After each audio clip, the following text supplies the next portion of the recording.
kiat apa kira-kira yang bisa kami ini kan, di samping apa dari pusat dan kemampuan daerah kita. Dan nanti kita penasaran pengen ngelihat gundukan yang dibikin oleh Bu Risma tadi kira-kira gitu. Ya. Jadi pekerjaan itu diemban oleh swaklola, Pak. Jadi kita hanya mencari tenaga kerja untuk jadikan outsourcing kita, ya. Itu untuk melakukan pembersihan dan itu lebih efektif. Ya.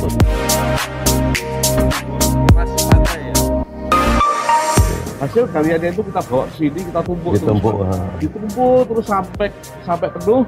Kemudian ngisinya itu kita banyak kerjasama di sini dengan Pelindo, ya, kita pakai, terus beberapa pengembang itu kita pakai untuk CSR di sini. Itu jadi kami bisa pastikan itu bahwa dana dari pusat itu datang memang dia melihat konsep kita, Pak. Ya.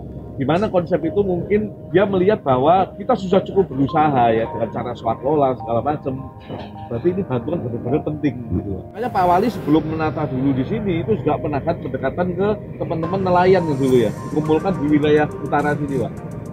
Diberikan sebuah stimulus untuk berusaha ya yang berhubungan dengan kegiatan mereka, sehingga teman-teman nelayan itu juga mendukung kita untuk bisa dilaksanakan penertiban, sehingga pekerjaan-pekerjaan kita yang maksudnya baik untuk mereka itu terbaca oleh mereka.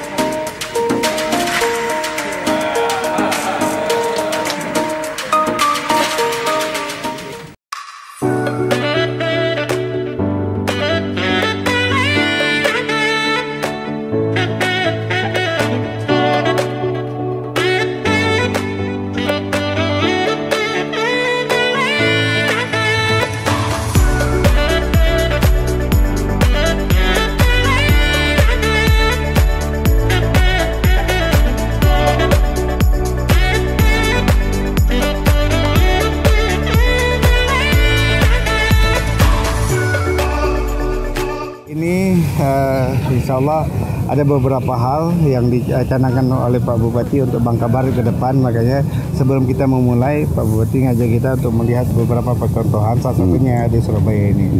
Bagaimana Surabaya lewat Bu Risma dulu, diawali oleh Bu Risma, membangun satu kawasan kuliner padu, sehingga kawasan yang dulunya kumuh dirubah menjadi sebuah kawasan yang menjadi sebuah kawasan yang ekonomis, langsung berimplikasi kepada masyarakatnya.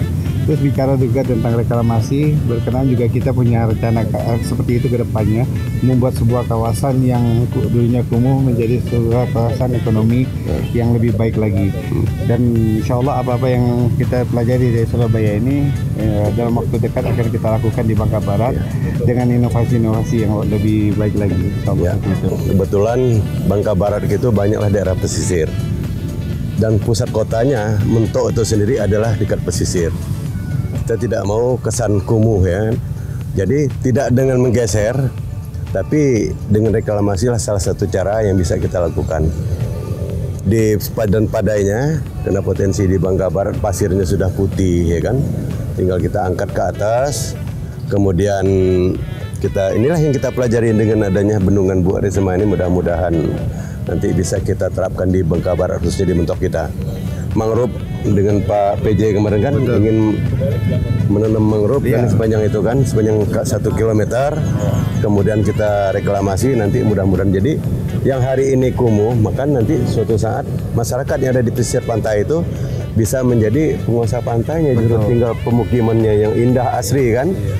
Para tamu pun enak kalau sudah indah kan gitu kira-kira. Mudah-mudahan bisa kita terapkan. Terima kasih Surabaya. Kunjungan kita yang ke Surabaya ini terkait reklamasi kawasan pesisir yang ada di Pantai Kanjeran.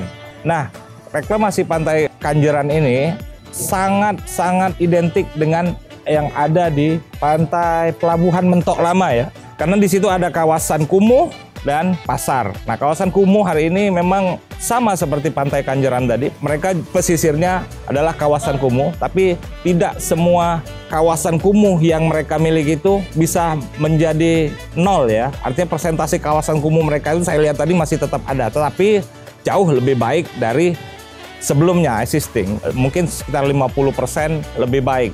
Pembedanya adalah mungkin karakteristik air laut. Itu yang membedakan antara kawasan Pelabuhan Kota Mentok dengan Pantai Kanjeran.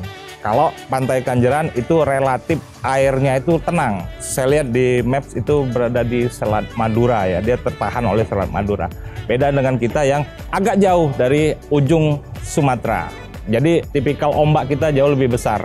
Nah, penanggulangan mereka ya saya katakan, saya akui lebih murah ya, karena mereka mendorong pasir pantai itu ke daratan sehingga menjadi daratan sekitar setahun 2 tahun keras, kemudian baru mereka pasang dam. Damnya pun nggak mahal. Damnya itu menggunakan, saya lihat, bronjong. Bronjong kalau di kita relatif lebih murah, tapi belum tentu bisa kita terapkan di Pantai Mentok karena karakteristik ombak yang agak susah kita perkirakan ketika kita harus menggunakan bronjong. Saya lebih yakin kalau kita menggunakan side pile ataupun talut pasangan beton. Tapi ada beberapa hal yang bisa kita ambil dari situ. Tadi saya lihat adalah mereka membangun Taman Surabaya. Memang itu konsep-konsep yang membuat pantai itu menjadi lebih asri ya, lebih tidak terlalu panas. Kita pun juga membuat DED mandiri terhadap reklamasi pantai ini. Jadi kami sama tim di Perkim dan PU terutama, kami sedang menggodok lagi DED yang kami buat tadi, dan saya akan coba sesuaikan dengan apa yang kita datangi kunjungan kita tadi.